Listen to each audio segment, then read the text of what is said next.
Pessoal, professora Vanessa mais uma vez por aqui. Nós vamos falar de ansiedade. Tem sido um tema muito solicitado, visto que a gente vive ansioso e leva muitas vezes uma rotina, um estilo de vida que provoca ansiedade. É muito necessário entender a diferença entre ter aquela ansiedade normal, entre aspas, né, ou ter aquelas sensações de apreensão que são consideradas normais, da patológica, a doença. Então, para você que gosta de estudar essa área da saúde, para estudar, para ajudar mais os pacientes, para prescrever os nutracêuticos, para entender esse universo da prevenção e dos tratamentos complementares. Vou colocar para vocês aqui a visão da ortomolecular mais uma vez na ansiedade agora. Como eu sou professora, eu gosto de didática, eu tento, pessoal, fazer uma aula didática que tenha um raciocínio lógico para que você saia entendendo qual era o objetivo daquela aula e qual o próximo passo. Essa sempre vai ser minha meta. Quantas vezes já ficou na frente de uma aula que você achou muito legal, mas no final alguém perguntou o que você entendeu dessa aula, o que você viu, o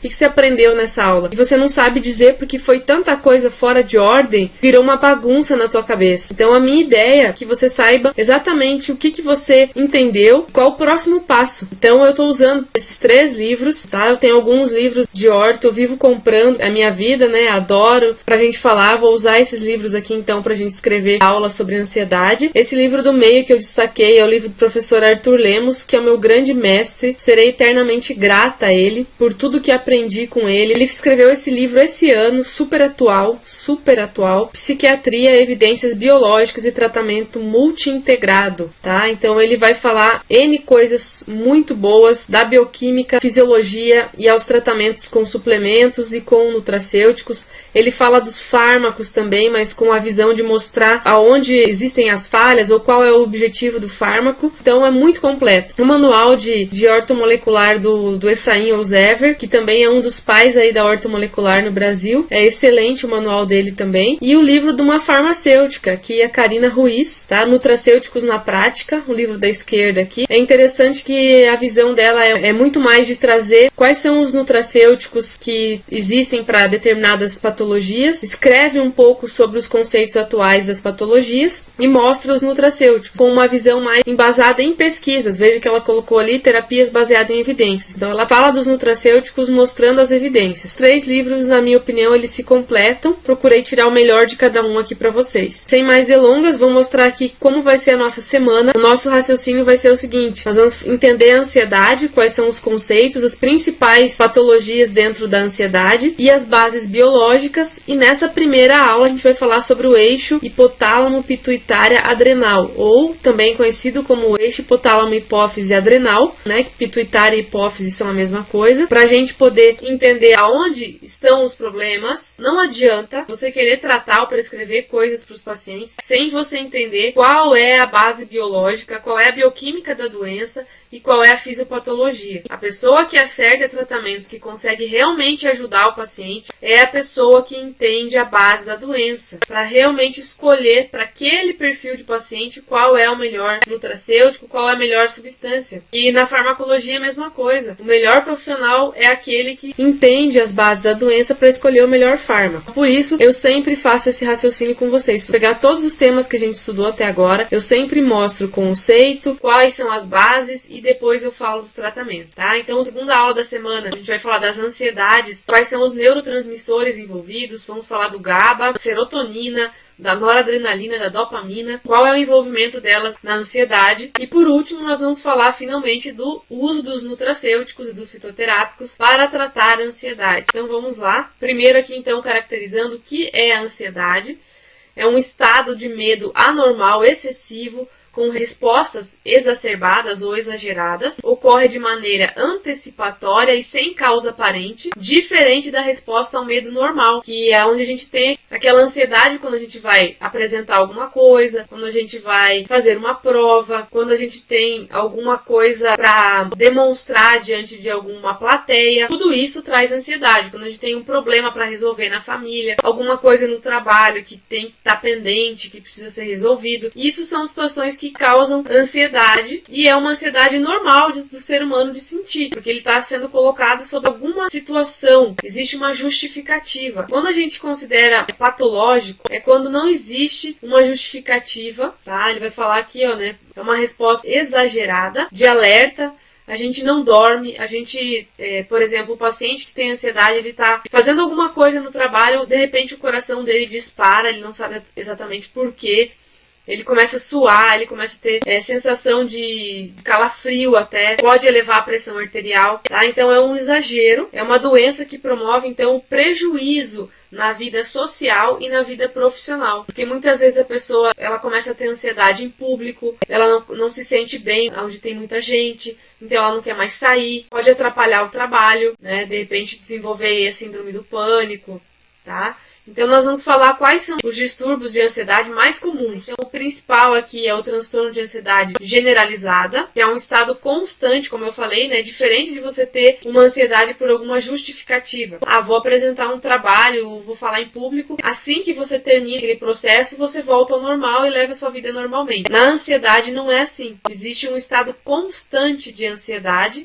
Não existe um foco ou razão clara para aquilo, tá? É muito comum e afeta 2 a 3% da população. Quais são os principais sintomas, então, na TAG, né? Que é a abreviação aí de transtorno de ansiedade generalizada. Sintomas de expectativa apreensiva, inquietude, dificuldades em se concentrar, irritabilidade, tensão muscular e alterações do sono, dificuldades para conciliar o sono ou um sono insatisfatório. Ou seja, o que é um sono insatisfatório? É quando você dorme e acorda como se você estivesse cansado, estivesse com fadiga, porque você na verdade não descansou durante o sono, muitas vezes não atingiu o sono REM. Porque uma pessoa em estado de ansiedade é uma pessoa que tem, depois nós vamos falar, né? Falta talvez de GABA, que é o neurotransmissor que induz um sono, que faz o relaxamento do corpo. Pode ter também falta de melatonina, que é uma substância produzida no cérebro quando a gente dorme, fica no escuro. A gente transforma então a serotonina em melatonina. E a melatonina joga a gente para o sono profundo, o sono reparador. Então, se você não tem uma boa produção de GABA e melatonina,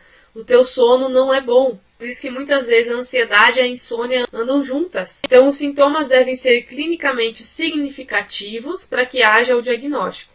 Geralmente eu atendo pacientes já com diagnóstico. Caso eu perceba um estado de ansiedade, mas que ainda não é uma doença, que ainda não precisa de um diagnóstico, porque você sabe, né, pessoal, que eu sempre falo para vocês, existe uma distância entre estar saudável e ter uma doença, e essa janela onde você está caminhando para a doença, que você tem certos sintomas, mas que ainda não se enquadra, não se encaixa no perfil de doença, é onde nós devemos ajudar o nosso paciente, e podemos fazer isso, tá? Porque se a gente percebe, por exemplo, que ele tem uma doença crônica já instalada sem diagnóstico, a gente vai ter que encaminhar para um médico especialista, né, para avaliar isso com mais calma. Agora, se você percebe que a pessoa tem um estado de ansiedade, mas que ainda ela não está naquele quadro de doença, e por isso a gente precisa conhecer qual é a doença, ou quais são as características da doença para poder entender isso, em que período, em que fase que o meu paciente está. Por isso que eu falo para vocês que nós precisamos entender muito de doença crônica, mesmo não sendo os principais profissionais que fazem o diagnóstico, porque a gente precisa identificar em qual fase nosso paciente está. Ele está na fase clínica de doença grave ou ele está na fase pré-clínica, onde ele está desenvolvendo a doença, e nós vamos poder ajudar a evitar as complicações e evitar muitas vezes que uma doença se instale e, portanto, seja mais difícil de ser tratada. Falamos da TAG, vamos falar do transtorno do pânico ou síndrome do pânico. Esse é caracterizado por crises súbitas de medo incontrolável, ao ponto de a pessoa sair da onde ela está e ir para casa. Se ela estiver no mercado com o carrinho lá fazendo compras, ela larga isso e vai embora. Um professor com síndrome do pânico é terrível, por quê? Porque a gente tem que ficar lá em público na sala de aula. De repente você tem uma crise ali, você tem que largar os teus alunos e sair, porque você começa a ficar desesperado. Tem uma sensação de desespero. Ocorre com sintomas somáticos. Então aí, ó, o que é um sintoma somático, né, pessoal? É quando a gente ativa o sistema nervoso simpático, que libera noradrenalina. E aí a gente tem sudorese, taquicardia, dores no peito e parece um infarto, parece um problema cardíaco. Aí o paciente, muitas vezes, até entender que ele tem síndrome do pânico, ele acha que ele tem problema cardíaco, que ele está infartando, ele vai para o hospital em pânico, né, assustado, porque ele vai ter um infarto, e aí ele precisa ser analisado com calma. E muitas vezes ele vai descobrir que não tem nada de errado com o coração dele, mas sim com o sistema nervoso, né? Com a parte psiquiátrica. Então ela é prevalente em até 1,5% a 3% da população.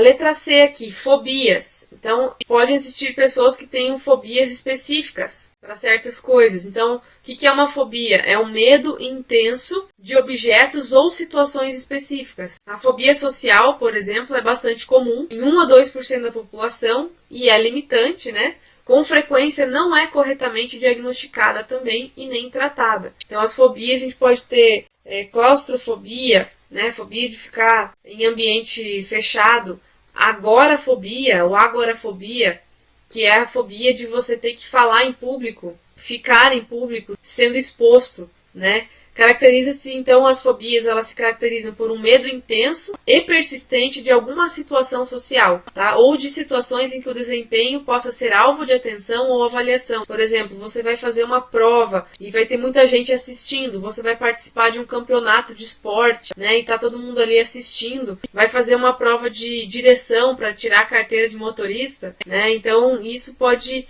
ser um transtorno para uma pessoa, né? Quantas pessoas você conhece que reprovaram na prova de direção porque tem esse tipo de fobia? Ela sabe dirigir, lá na hora de fazer aula ela vai bem, ela acerta, chega na hora da prova, entra em pânico e reprova. Transtorno do estresse pós-traumático, também, então caracterizado por ansiedade que foi desencadeada ou pode ser desencadeada por alguma lembrança, experiência estressante do passado. E, por último aqui, o transtorno obsessivo compulsivo, o TOC, né, que é um comportamento cheio de rituais compulsivos, dominados por ansiedade irracional e atinge a 2 a 3% da população. Caracteriza-se pela ocorrência de obsessões e compulsões que limitam a vida da pessoa, causam grande sofrimento, um sofrimento subjetivo e interfere com as atividades sociais de trabalho. As obsessões são ideias ou impulsos ou imagens que se impõem de forma intrusiva à consciência e contra a vontade da pessoa, causando ansiedade ou sofrimento.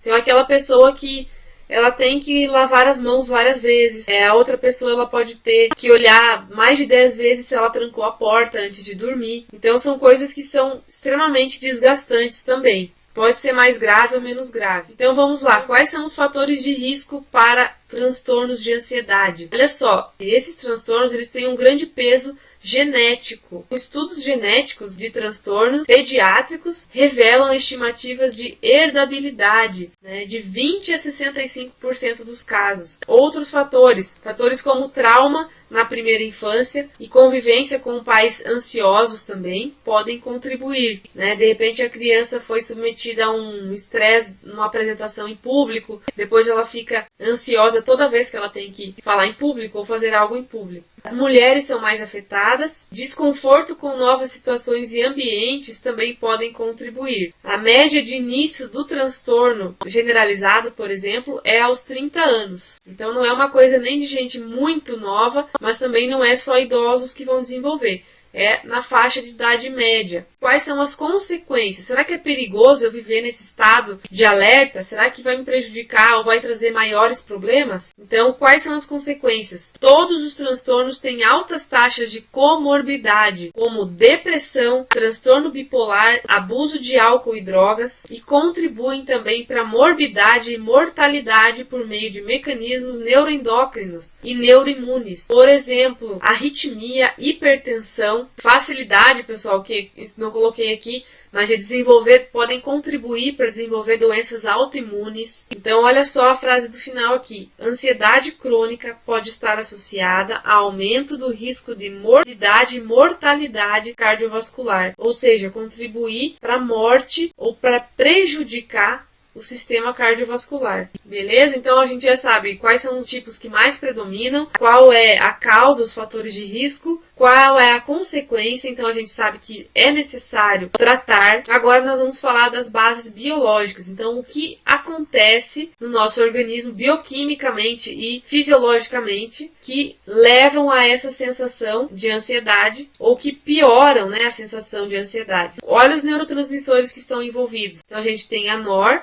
a serotonina, a dopamina, o GABA e a glicina. São os neurotransmissores envolvidos na ansiedade. E já falei para vocês no começo da aula que nós vamos falar dos neurotransmissores na nossa segunda aula especificamente. Qual outro fator fisiológico está envolvido na ansiedade? Olha só aqui na frase de baixo. Além desses, o hormônio hipotalâmico corticotropina, ou seja, o eixo hipotálamo hipófise adrenal, o eixo HPA, tá? Esse eixo está literalmente ligado na ansiedade. Nós vamos terminar falando desse eixo e na próxima aula nós vamos falar dos neurotransmissores, porque é justamente aí, em cima dos neurotransmissores e desse eixo, que vai ser o nosso tratamento para a ansiedade, nosso tratamento com nutracêuticos e fitoterápicos. Tá? Então vamos lá, além desses hormônios, a gente tem o eixo. Como que funciona o eixo? Deixa eu ver se eu coloquei uma figurinha do eixo aqui, depois a gente volta só para mostrar. Então a gente tem o hipotálamo, que produz quem?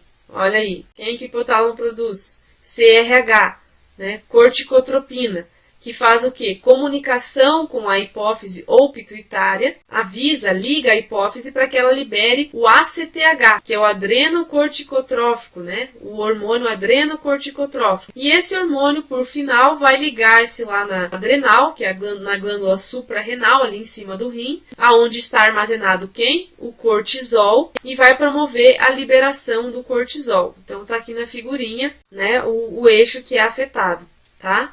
Lembraram desse eixo? O pessoal aí da saúde que está assistindo sabe, a gente estuda esse eixo. Outra coisa importante, a tal da amígdala, né? Você pode estar assistindo aí que não é da área da saúde, a amígdala não é aquelas bolinhas que a gente tem no fundo da garganta. Uma vez aquilo levava o nome de amígdala e ficou, mas aquilo ali se chama tonsila palatina. É mesmo, é? A amígdala, ela é localizada no cérebro, como vocês podem ver, a figurinha está tentando mostrar a região ali onde fica a amígdala, bem no centro, ali embaixo, ó, a amígdala, tá? Próxima, então, ao hipotálamo, à hipófise, tá? Então, essa estrutura cerebral, então a amígdala, desempenha um papel central no processamento da ansiedade. Ela faz parte daquele cérebro reptiliano que a gente fala, que o pessoal da neurociência estuda, que é aonde a gente tem as reações que não dependem do nosso raciocínio, são nossas reações irracionais, de defesa e de proteção da vida, tá? Então é aí que entra a amígdala. Então ela tem um papel central no processamento da ansiedade e do medo, funcionando como uma espécie de filtro. Ela é um detector de ameaças que seriam transmitidas ao hipotálamo. Então, quando você recebe informações do meio externo, é a amígdala que vai avaliar se aquela situação é uma situação de ameaça à tua vida ou não, tá? E aí ela vai transmitir as informações, então, para o hipotálamo e para a substância cinzenta periaquedutal, que também interagiriam, executando o quê? A resposta adaptativa disparada pelo agente estressor. Então, a amígdala recebe a informação e repassa para o hipotálamo, que vai disparar, então, a liberação do hormônio que a gente falou aqui, ó, do eixo CRH, ACTH, cortisol. Então, se a amígdala entender como ameaça que está acontecendo ao redor, vai ser disparado esse eixo. Então, vamos lá. O que acontece nesse eixo? Então, a gente colocou passo a passo aqui, ó. Ação da amígdala no eixo hipotálamo pituitária adrenal. Então, via ativação simpática no hipotálamo lateral, como que vai começar as coisas? Amígdala e ativação simpática no hipotálamo. Então, a amígdala vai mandar informação para o hipotálamo vai fazer o quê? Ativar a via simpática, vai liberar também noradrenalina. Veja que a gente tem duas coisas acontecendo aqui. A gente tem liberação pelo hipotálamo lateral, né, de noradrenalina, que é uma coisa, e a gente vai ter a liberação do hipotálamo também de CRH, que é outra coisa. Então, veja como o medo, como uma ameaça é interpretada. Eu libero noradrenalina, que vai atuar também lá na suprarrenal, na região de córtex, é produzido a adrenalina, que vai ser liberada e levar uma resposta estressora em todos os órgãos que contêm receptores alfa e beta. Então, pessoal, lembre-se que quando a gente inicia um processo de estresse, a gente sempre vai ter uma grande liberação de noradrenalina e adrenalina, que são estimulantes do sistema cardiorrespiratório. Então, vamos puxar da memória, e eu tenho certeza que vocês foram torturados na graduação, né? Foram torturados na graduação com o sistema simpático e parasimpático. Então, quando você libera a NOR, o que acontece? Aumenta a frequência cardíaca, porque tem o receptor beta-1 no coração. Você aumenta a pressão arterial, porque você tem o receptor alfa-1 nos vasos, que faz vasoconstrição.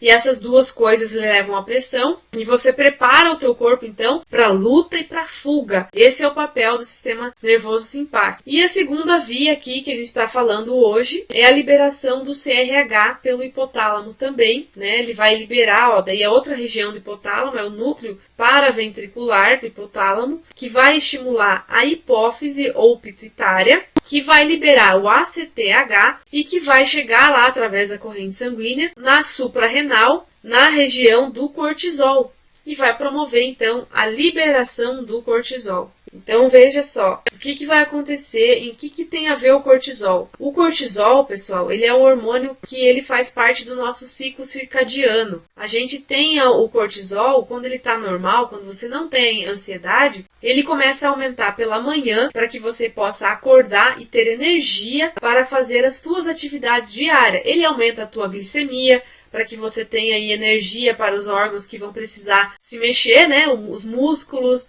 o cérebro que vai precisar de glicose para raciocinar. Então, esse hormônio, ele é muito importante para essa questão fisiológica de produção de energia e realização de atividades diárias. Então, o cortisol auxilia a resposta ao estresse, liberando glicose para a circulação.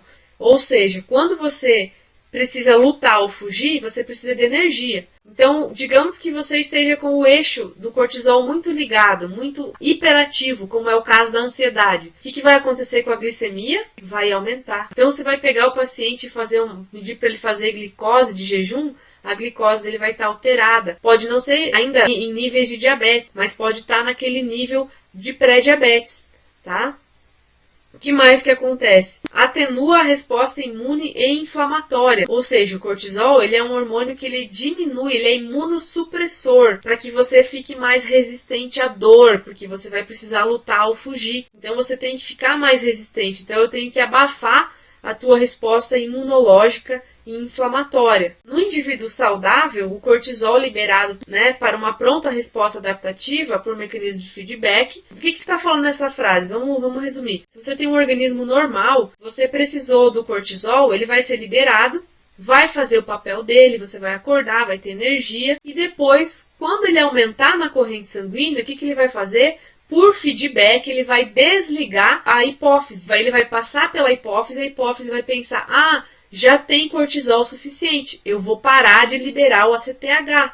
E aí você desliga o eixo, você faz como se fosse uma autorregulagem do eixo, né? Então você para de liberar o cortisol. Você avisa a hipófise que o nível de cortisol já atingiu o suficiente para as tarefas do dia. Aí ela desliga e você fica com níveis adequados de cortisol. O que acontece na doença, no problema? Então, olha só, a reduzida concentração de cortisol indica uma maior vulnerabilidade dos seus portadores, pois o cortisol restringe a liberação de adrenalina, reduzindo assim as memórias. Isso no estresse. Então, eu tenho que lembrar vocês, não sei se vocês já assistiram uma aula que eu fiz sobre o estresse.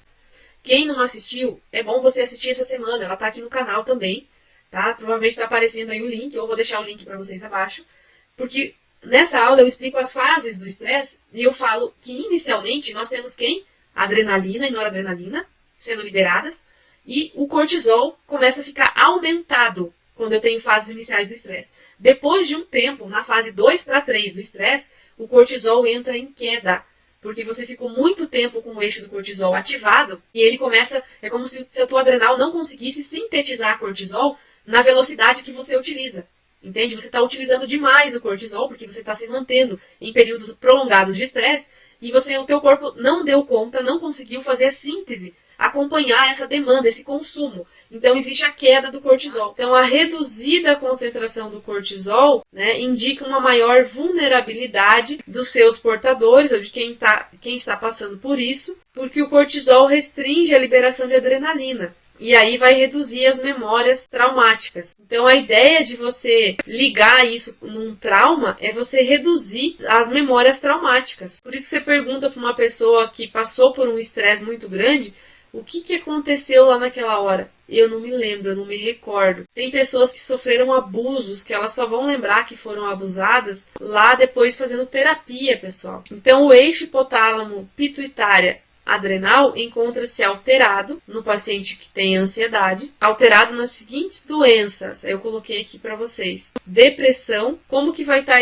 o cortisol? Vai estar baixo ou vai estar alto? Provavelmente vai estar elevado, a não ser que a pessoa tenha anos de depressão, já atingiu aquela fase 4 do estresse. Que a depressão dela seja por conta de estresse. Ansiedade, como é que vai estar o cortisol? Elevado. Toque, como é que vai estar o cortisol? Elevado. Na síndrome do pânico, quem que está predominando na síndrome do pânico? Cortisol ou adrenalina?